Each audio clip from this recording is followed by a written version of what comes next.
தேசிய ஜனநாயக கூட்டணியிலிருந்து டிடிவி தினகரன், ஓபிஎஸ்லாம் வெளியில போயிட்டாங்க. அது எப்படி நமக்கு வந்து ஒரு வலுவானதா இருக்கும்னு நினைக்கிறீங்களா? நான் ஒரு விஷயம் சொல்கிறேன். அரசியல் புரியாதவர்கள் தான் நம்பர் ஆஃப் பார்ட்டிஸை வச்சு மக்கள் முடிவு பண்ணுவாங்கன்னு நினைக்கிறது. ஏன்னா நான் உங்களுக்கு ஒரு எக்ஸாம்பிளே சொல்கிறேன். கர்நாடகாவில் எந்த கட்சிக்கும் பெரும்பான்மை வரல. ஆனால் நம்பர் 1 பார்ட்டியாக ஜனதா தள் எஸ் திரு ராமகிருஷ்ண ஹெகடே தலைமையில் வந்தது. அப்போ பிஜேபிக்கு 44 எம்எல்ஏ. நாம் வந்து நான் காங்கிரஸ் கவர்மெண்ட் வரணும்னு திரு ஹெக்டே அவர்கள் சீஃப் மினிஸ்டராக ஆதரித்தோம். 1 இயருக்கு அப்புறம் அவருக்கு மக்கள் ஆதரவுனால என்ன தைரியம் வந்தது, நாம் கலைச்சிட்டு மக்களை பார்க்கலாமேன்னு. அப்போது மக்கள் கூட்டணி போட்டாங்க, ஹெக்டே ஆதரித்தாங்க. பிஜேபியோட ஸ்ட்ரென்த்து கூட 44 நாளாச்சு.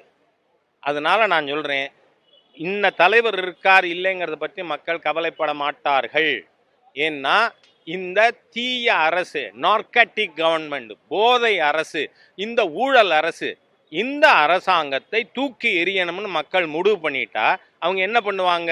யாரால இந்த கவர்மெண்ட்டை ரீப்ளேஸ் பண்ண முடியும்? அவங்களுக்கு ஓட்டு போட்டுருவாங்க. அதனால நம்பர் ஆஃப் பார்ட்டிஸை வச்சுலாம் தினம் சாயந்தரம் இந்த பொழுது போகாமல் டிவியில் உட்காந்து சவுக்கையில் பேசுகிற மாதிரியெல்லாம் ஒன்றும் பேச வேண்டாம்.